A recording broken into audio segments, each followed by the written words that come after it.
नमस्कार। अनलाइन क्लासमा म गोविन्द पौड्यालको तर्फबाट यहाँहरूलाई स्वागत छ। आजको क्लासमा यहाँहरूसँग म बीबीएस थर्ड इयर अन्तर्गतको इन्कम फ्रम इम्प्लॉयमेन्टमा स्यालेरी क्याल्कुलेसनसँग सम्बन्धित एउटा कन्डिसन लिएर उपस्थित भएको छु। यहाँ एउटा कन्डिसन कस्तो छ भने पे स्केल दिएको छ। यहाँ धेरै अङ्कहरू देख्नुहुन्छ तपाईहरु। त्यसैगरी एपोइन्ट डेट पनि दिएको छ। कुनै पनि कर्मचारी नियुक्ति भएको डेट हो र त्यो कर्मचारीले अहिलेसम्म त्यो संस्थामा एज ए इम्प्लोइ को रूपमा काम गरिरहेको छ भन्ने एजम्पसनको क्वेशन हो यो। र यस क्वेशनमा हामी यहाँ पे स्केल भनेर दिएको कुरालाई बुझ्न जरुरी छ। जस्तो 35,000 दिएको छ, फेरि ड्यास, अनि 1,000 दिएको छ, फेरि ड्यास दिएको छ, 40,000 दिएको छ, फेरि ड्यास, 1,500 दिएको छ, फेरि ड्यास र 49,000 दिएको छ। यसको अर्थ के हो भन्ने पहिले क्लियर हौं। 35,000 भनेको बेसिक स्यालेरी हो। यो व्यक्ति नियुक्ति हुने बेलामा जुन डेट दिएको छ यहाँ 1 श्रावण 2067, यो एपोइन्ट डेटमा उनले प्राप्त गर्ने स्यालेरी 35,000 हो र परीक्षण अवधि 1 वर्ष सकिएपछि मात्रै उसको स्यालेरी प्रत्येक वर्ष 1,000 ले बढ्दै जान्छ र यसरी प्रत्येक वर्ष 1,000 ले बढ्दै 40,000 पुग्दासम्मलाई 1,000 ले बढ्ने र 40,000 पछि स्यालेरी इन्क्रिज हुँदा 1,500 को ग्रेडले बढ्दै 49,000 सम्म पुग्दछ र 49,000 भन्दा बढी यो व्यक्तिको यो पोस्टको लागि स्यालेरी हुँदैन। अब यस्तो कन्डिसनमा हामी स्यालेरी क्याल्कुलेसन गर्ने बेलामा दुई चीजलाई विशेष फोकस गर्नुपर्छ।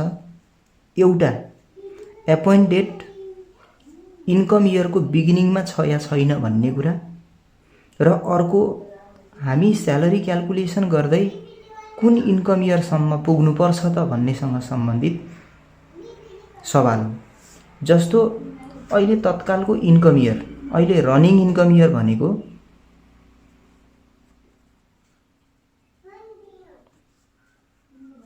रनिङ इन्कम इयर अहिले हामी 2076-77 मा छौं।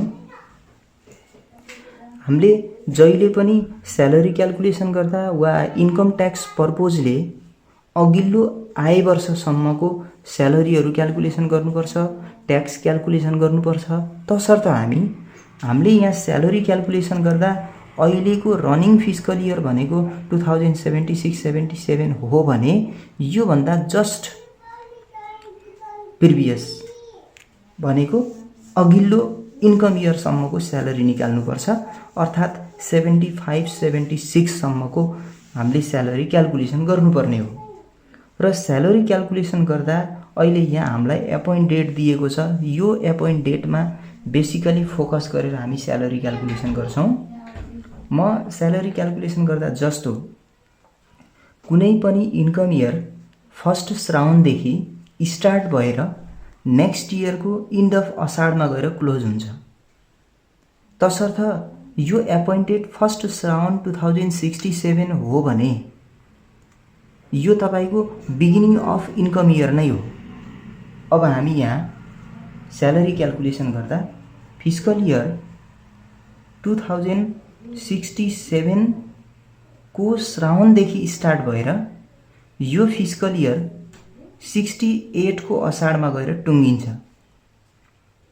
यो यहाँ दिएको एपोइन्ट डेटको आधारमा फर्स्ट फिस्कल इयर हो र त्यसैगरी यसलाई हामी कन्टिन्यू इयर बढाउँदै जाँदा जस्तो फिस्कल इयर 2068 भयो। अब यहाँ 68, 69, fiscal year 2069, 70, fiscal year 2070, 71, fiscal year 2071, 72, fiscal year 2072, 73, fiscal year 2073, 74, fiscal year 2074-75 र फिस्कल इयर 2075-76 अघि हामी भनेका थियौं रनिङ इन्कम इयर 2076-77 हो भने हामी यो भन्दा अघिल्लो प्रिभियस इन्कम इयरलाई आधार मानेर स्यालेरी क्याल्कुलेसन गर्नुपर्छ। 75-76 पछि बल्ल 76-77 आउने हुनाले रनिङ इन्कम इयर भन्दा अघिल्लो इन्कम इयर सम्मको स्यालेरी क्याल्कुलेसन गर्नुपर्ने हुनाले हामी यो पिरियड सम्ममा क्याल्कुलेसन गर्नुपर्ने हो। अघि पनि मैले सुरुमा भनेको थिएँ यो 35,000 स्यालेरी भनेको एपोइन्टेड यो 67 इयरको लागि हो र यो व्यक्तिको स्यालेरी पहिलो वर्ष यही 35,000 नै हुने हो। 35,000 यो वर्षको लागि इन्टु 12 पहिलो वर्ष परीक्षण अवधि हुने हुनाले हामी 35,000 इन्टु 12 भनेको 12 महिनाको तलबको कुरा हो। किन भन्दा 67 को श्रावणदेखि 68 को असाढसम्म एक वर्षको अवधि हुन्छ, तसर्थ हामी 35,000 इन्टु 12 गरेका हौं। अब एक वर्ष परीक्षण अवधि समाप्त भयो। दोस्रो फिस्कल इयरमा जाँदा हामी अब स्यालेरी 1000 ले इन्क्रिज हुन्छ भनेको 35,000 देखि अब 1000 ले इन्क्रिज हुँदा 36,000 हुने भयो। यो पनि होल इयरको कुरा हुन्छ, त्यही भएर इन्टु 12 यो दोस्रो फिस्कल इयरका लागि स्यालेरी भयो। जबसम्म हाम्रो स्यालेरी 40,000 पुग्दैन तबसम्मका लागि हामी 1,000 ले इन्क्रिज गर्नु बाहेक हामीसँग विकल्प छैन। तसर्थ हामी यो भन्दा पछिमा फेरि अर्को इन्कम इयरमा 37,000 1000 ले बढाउनु पर्यो इन्टु 12 गर्छौं हामी। त्यस्तै अर्को फिस्कल इयरमा 38,000 इन्टु 12 गर्छौं। अझ अर्को फिस्कल इयरमा 39,000 इन्टु 12 गर्छौं। अझ अर्को इयरमा 40,000 इन्टु 12 गर्छौं। अब हाम्रो स्यालेरी 40,000 पुग्यो। 40,000 पछि अबको कन्डिसन हाम्रो 1500 ले स्यालेरी इन्क्रिज हुने हो। तसर्थ यो भन्दा पछिल्लो वर्ष हाम्रो स्यालेरी 41,500 को रेटले 12 महिनासम्म प्राप्त हुन्छ। त्यसै गरेर यो भन्दा पछिल्लो पिरियडमा फेरि हामी अझ 1500 ले इन्क्रिज गर्छौं। यसो गर्दा 43,000 हुन्छ। 43,000 इन्टु 12 गर्नु पर्यो र यो भन्दा पछिल्लो वर्ष हाम्रो 44,500 इन्टु 12। हामीले स्यालेरी क्याल्कुलेसन गर्ने बेलामा 2075-76 सम्म क्याल्कुलेसन गर्नुपर्ने हुनाले हामी यहाँ दिएको डेटदेखि कन्टिन्यू हामी 75-76 सम्म पुग्यौं।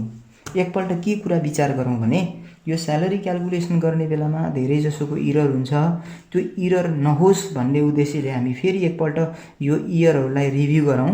इयरहरू रिभ्यू गर्ने बेलामा कसरी गरौँ भने यो अघिल्लोपट्टिको इयरलाई हेरे पनि हुन्छ, यो पछिल्लोपट्टिको इयरलाई हेरे पनि हुन्छ, तर यो के हुनुपर्छ इयर ग्याप नभएर कन्टिन्यू हुनुपर्छ। जस्तो 67, 68, 69, 70, 71, 72, 73, 74, 75 कन्टिन्यू छ। कन्टिन्यू छ भने हामीले यहाँ सल्युसन गरेको कुरा इरर हुन सक्ने चान्स हुँदैन। तर कहिले कसो के हुन्छ भने हामी यहाँ 67, 68 लेखिसक्यौं भने अब 68 बाट स्टार्ट गर्नुपर्ने ठाउँमा 69, 70 लेखिन्छ। यसरी इयर जम्प हुँदा हाम्रो ग्रेड एक वर्षको बढ्न छुट्छ। एक वर्षको ग्रेड बढेन भने हाम्रो स्यालेरी यति देखिँदैन। यति स्यालेरी नदेखिनु भनेको आफैमा इरर हुनु हो। र यो स्यालेरी क्याल्कुलेसनको पार्ट बिगिनिङ फर्स्ट राउन्ड थियो, त्यही भएर यसमा हामीलाई यहाँ इयर मिलाउनका लागि त्यति अप्ठ्यारो भएन र यो स्यालेरी क्याल्कुलेसन गर्ने एउटा जनरल क्वेसन हो। यो क्वेसन सल्युसन गर्न यस्तो स्यालेरीलाई वर्किङ नोटमा बनाउन जान्यो भने मात्रै हामी इम्प्लॉयमेन्टमा यसरी स्यालेरी पे स्केलहरू दिएर आएको क्वेसनहरू सल्युसन गर्न सक्छौँ। अन्यथा स्यालेरीको कारणले गर्दा धेरै चिज बिग्रिन सक्छ। जस्तो कहिलेकाहीँ बोनस पनि 3 मन्थ स्यालेरी भन्छ। यदि तपाईँले स्यालेरी क्यालकुलेसन गर्दा गल्ती गर्नुभएको छ भने बोनस पनि गल्ती हुन्छ। त्यस्तै प्रोभिडेन्ट फन्डहरू 10% अफ स्यालेरी नै क्यालकुलेसन गर्नुपर्ने हुन्छ। त्यस्तै दसैँ खर्च, तिहार एलाउन्स यिनीहरू पनि स्यालेरीमै बेस हुन्छ। तसर्थ स्यालेरी क्यालकुलेसन गर्नको लागि यो वर्किङ नोट राम्ररी बुझ्यो भने मात्रै इम्प्लोइमेन्ट च्याप्टरबाट हामी 10 नम्बर 12 नम्बरको लागि स्योर हुन्छौँ। नत्र हामी स्यालेरी क्यालकुलेसन गर्न जानेनौँ भने त्यसले इम्प्लोइमेन्टको ठुलो च्याप्टरमा धेरै ठाउँमा असर गर्ने हुनाले मार्क्स पनि स्यालेरी बिग्रेको कारणले धेरै काटिन सक्छ र तपाईहरूले एक्सपेक्ट गरेको जति मार्क्स नआउन पनि सक्छ। तसर्थ यो कुरालाई विशेष ध्यान दिनु होला। यस्तै स्यालेरी क्यालकुलेसनसँग सम्बन्धित अर्को कुनै डेट राखेर र अलि अप्ठ्यारो हुने किसिमको स्यालेरी क्यालकुलेसनलाई लिएर म अर्को क्लासमा आउने नै छु। तबसम्मका लागि यहाँहरूसँगबाट बिदा हुन्छु। हस्त नमस्ते।